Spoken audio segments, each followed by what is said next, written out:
Bueno, pues vamos a empezar la sesión de hoy, si os parece, eh, haciendo un breve resumen de lo que hemos hecho en el primer trimestre.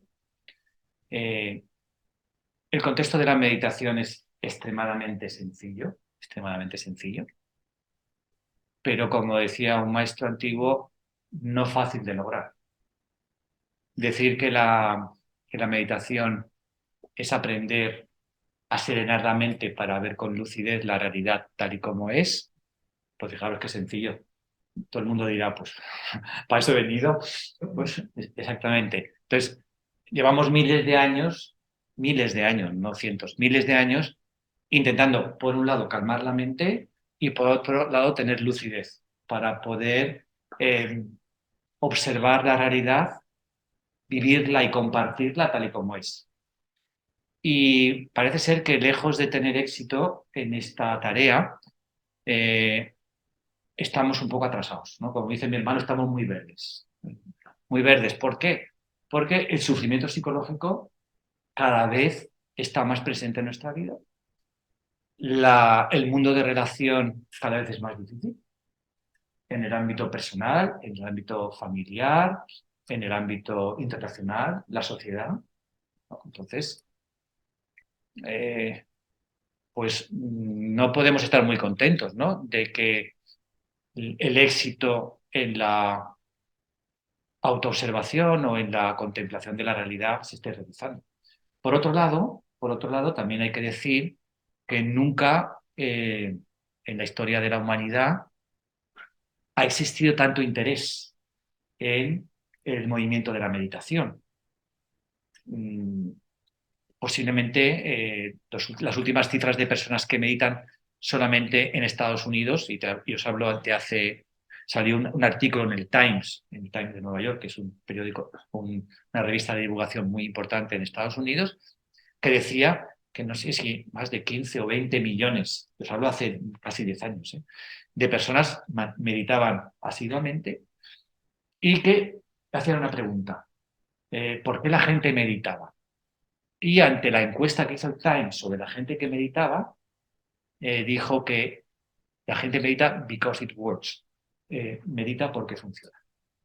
Entonces, es verdad que hay un aumento muy significativo en lo que se ha denominado el movimiento de mindfulness o el movimiento de la meditación, que como una mancha de aceite está de alguna forma introduciéndose en la sociedad y está generando, pues bueno, un cierto fruto que posiblemente no lo veamos a corto plazo como queremos, pero evidentemente todo movimiento o toda energía que se mueve tiene un efecto. Entonces, bueno, pues yo estoy convencido de que en pocos años, a todos los niveles, a nivel de la educación, de la enseñanza, a nivel de la psicología, de la medicina preventiva, en el mundo de la salud y en el mundo del crecimiento personal, vamos a ver un resurgir de la consciencia, ¿no? Vamos a poder vislumbrar un desarrollo personal en el estado de la mente y de la consciencia diferente al actual. Es verdad que para que esto se produzca, y siempre sucede en los movimientos muy potentes o en las eras o épocas de cambio, que se produce una radicalización, lo que se llama una polarización. Cuando hay un movimiento muy fuerte hacia un polo de la energía, el otro polo de la energía también se activa. ¿Mm? Y posiblemente es lo que está pasando a todos los niveles, a nivel no solo de la meditación, hay gente joven y gente de mediana edad muy preocupada por el autoconocimiento y hay mucha gente que es como que se le ha ido la cabeza, ¿no? Que no cree en nada, no piensa en nada y solo les interesa, pues bueno, el hedonismo, pasarlo bien, el móvil, ese es el mundo de ese vacío, ¿no? Entonces, la gente, según el enfoque de la mirada que tengas, puedes decir, oye, que la cosa va muy mal. Pero por otro lado, si miras en otro aspecto, nunca se han vendido tantos libros, se han realizado tantos cursos, hay tantas personas comunicando cosas sobre meditación, sobre crecimiento personal, tratamientos de medicina preventiva hechos con meditación y con yoga, con qigong. tratamientos de psicoterapia hechos con mindfulness es un hito que no ha existido anteriormente, ¿no? Entonces, bueno, eso también hay que mirarlo, ¿no? Hay que mirar que no solamente el vaso está medio vacío, sino que también el vaso se está llenando, ¿no? Y estamos en un momento en que estamos medio vacío y medio lleno, pero vamos a ver de ese movimiento de crecimiento de la conciencia a nivel mundial qué efecto tiene en el futuro. ¿De acuerdo? Bueno, y nosotros somos partícipes de ese movimiento. Entonces yo estoy enormemente agradecido con vosotros por asistir aquí un domingo por la tarde, por estar conectados, porque sabéis que aunque el movimiento de la meditación es un movimiento en uno mismo, compartir la energía del autoconocimiento es muy potente y muy positivo. No solamente del hecho de encontrarse acompañado en un proceso tan importante para la vida, sino que el sumando de energía eh, no físico, que no se puede percibir físicamente, aparte del contacto personal que es tan agradable, es que ese movimiento de energía que no podemos ver se va introduciendo dentro de nuestro propio cuerpo, de nuestra propia mente, y genera un aspecto de crecimiento muy positivo y un poder de concentración y de desarrollo muy reconocido actualmente. Por eso la gente intenta agruparse, sobre todo al principio, o compartir la meditación en casa con la meditación grupal. Y eso es lo que estamos haciendo. ¿De acuerdo? Bien, pues estaba intentando resumir que lo que hemos hecho en el primer trimestre, que hemos aprendido o hemos repasado, porque esto de la meditación es el subir a una montaña, a la montaña de nuestra vida, de nuestro autoconocimiento. Cada día intentamos subir por un lado de la colina, porque queremos descubrir cosas nuevas de esa montaña tan bonita que es la existencia, que es bueno hacerlo por uno y por otro lado, no acostumbrarse a ir siempre por el mismo camino. Es bueno aprender de todas las tradiciones de meditación.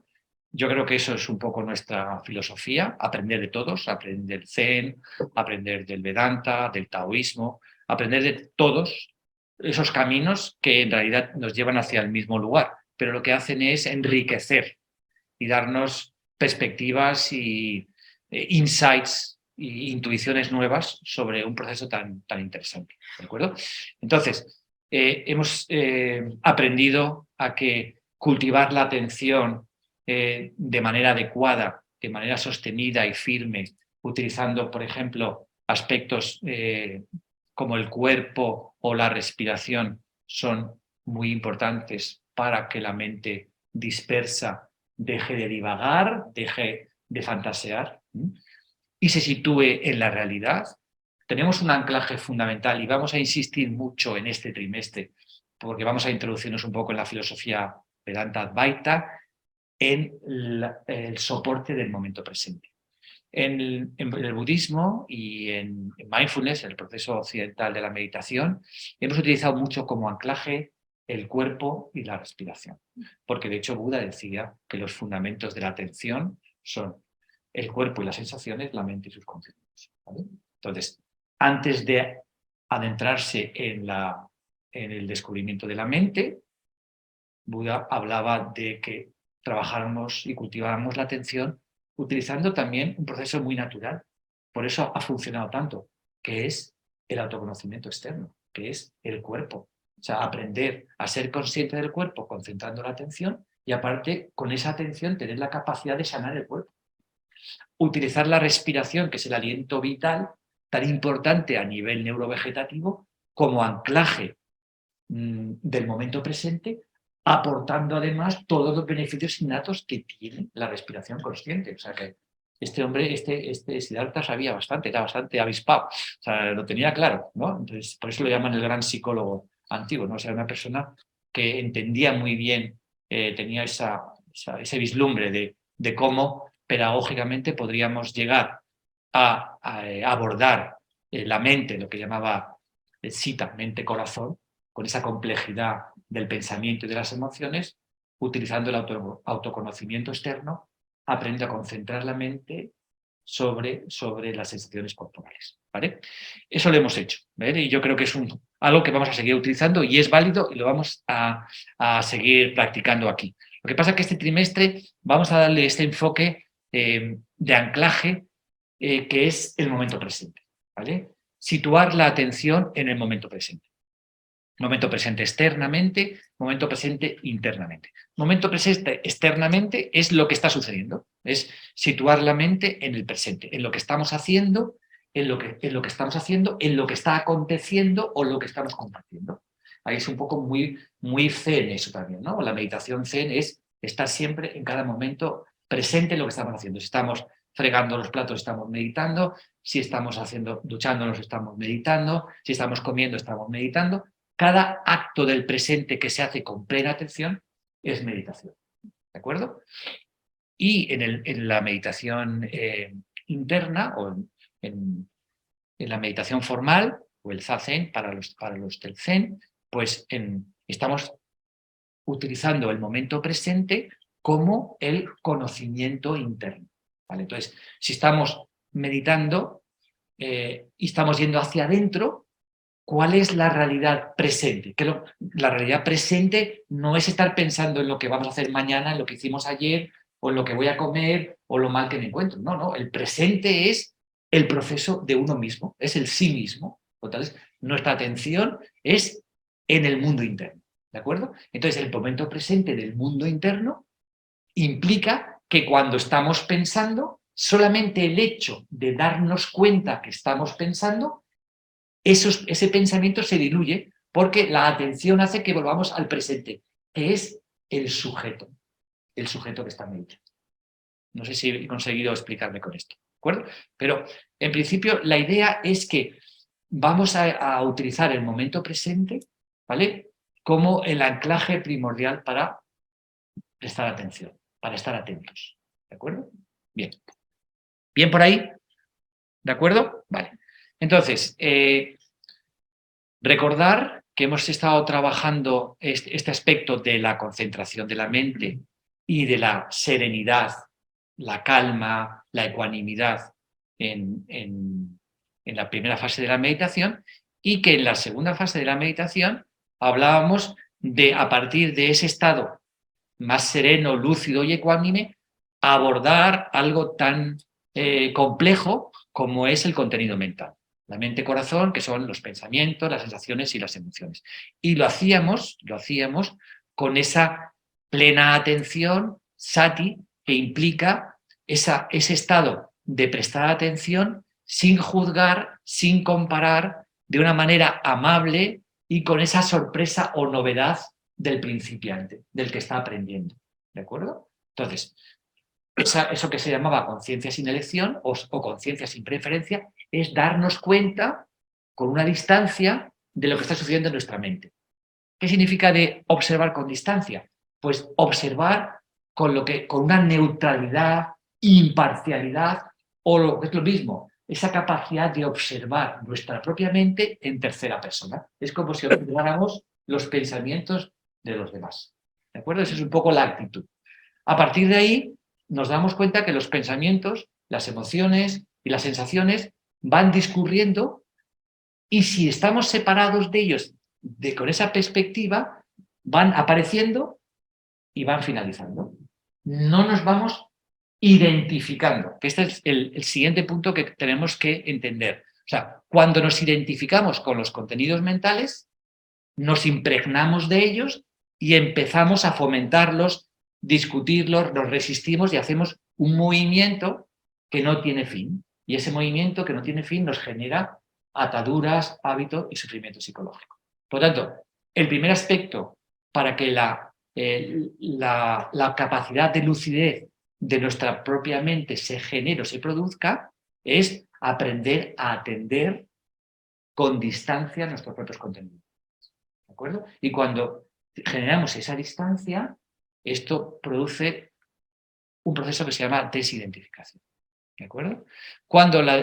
Esto es un trabajo, como decíamos, muy psicoterapéutico, porque cada vez que nosotros abordamos nuestros contenidos mentales dolorosos, pensamientos, rumiantes, nuestras emociones aflictivas, cada vez que nosotros emergemos o permitimos observar estos contenidos mentales con una mayor serenidad y una mayor lucidez, estos contenidos vuelven a nuestra memoria de una forma diferente.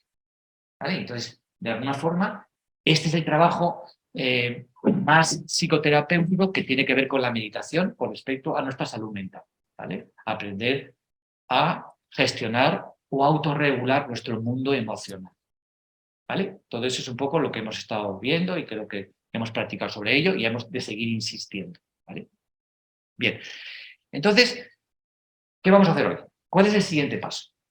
El siguiente paso es, ya entrando un poco dentro de la filosofía Vedanta, aprender a descansar, aprender a reconocer y a descansar en el espacio que existe entre dos pensamientos, ¿vale? Es decir, entre el nacimiento de un pensamiento, cuando termina y comienza otro pensamiento, ¿vale? Hay un espacio. ¿Qué sucede? Que en la filosofía occidental y en el mundo científico occidental se piensa que la mente genera contenidos mentales de manera directa y continuada. Sin embargo, el paradigma oriental habla de que el modo de funcionamiento de la mente es como un collar de cuentas. Es decir, en el cual cada collar sería un contenido mental y el collar de cuentas tiene un nudito, hay un espacio y hay otro.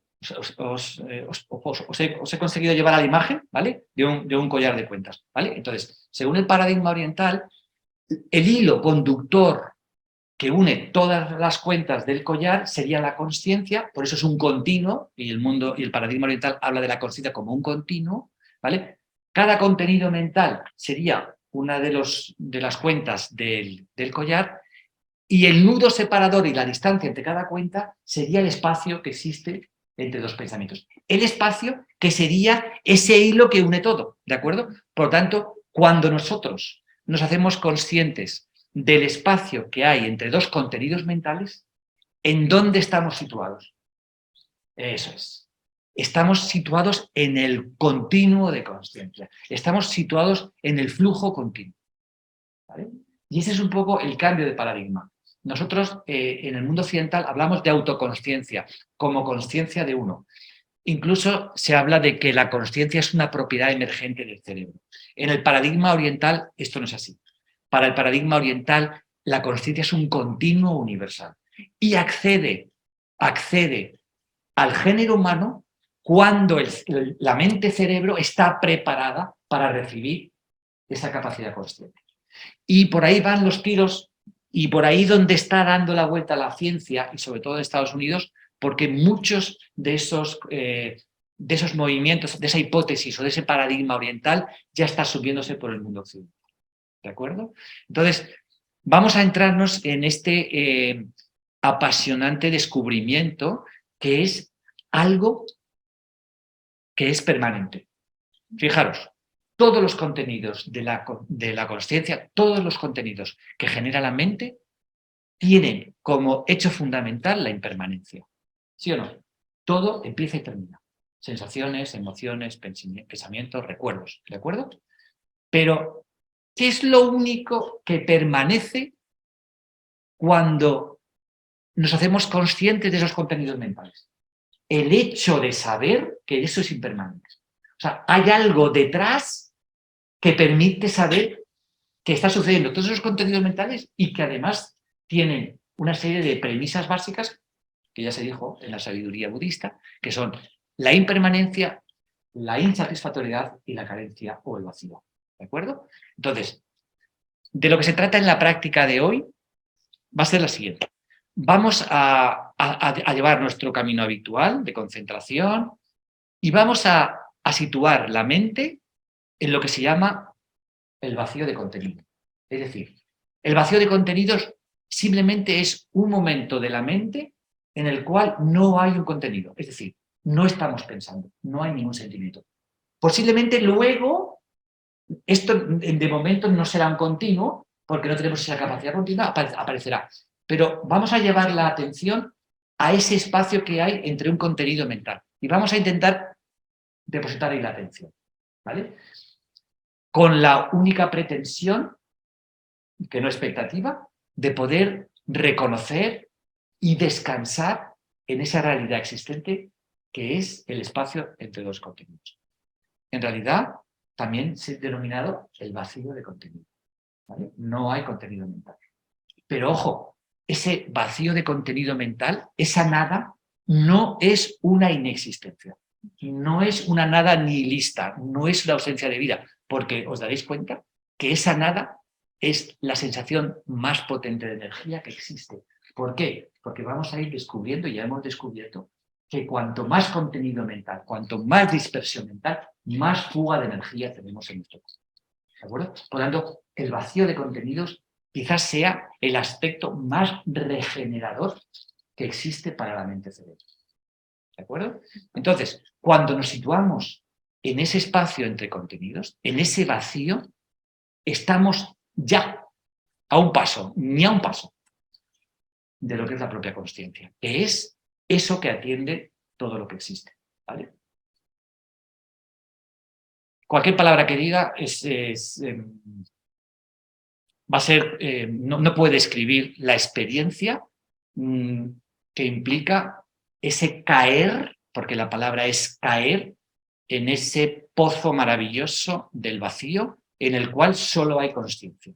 Sería como Alicia del País de la Maravilla, cuando el conejo se mete ahí dentro y de repente en nada aparece un enorme espacio, ¿no? Es un poco lo que describíamos en la metáfora de la consciencia, como un espacio infinito. ¿De acuerdo? Entonces, vamos a ir a la práctica. Vamos a ver cómo se desarrolla. Voy a intentar llevaros de la mano hasta que ya no tenéis que escucharme, porque cuando lleguemos a ese espacio vacío ya no hay nada, solo estáis vosotros con ese espacio y vamos a ver un poco qué es lo que vamos a descubrir. Yo lo único es que os aliento a que es un descubrimiento muy trascendente, muy importante, creo que es muy regenerador. En cualquier caso, solamente descansar en el vacío va a producir un estado de bienestar psicológico de aumento de energía, ¿vale? Pero yo creo que puede ser un punto de inflexión para adentrarnos en eso que se llama la presencia, es decir, la consciencia de la consciencia. Bueno, pues buen viaje para todos. Vamos a ver qué sucede y luego comentamos.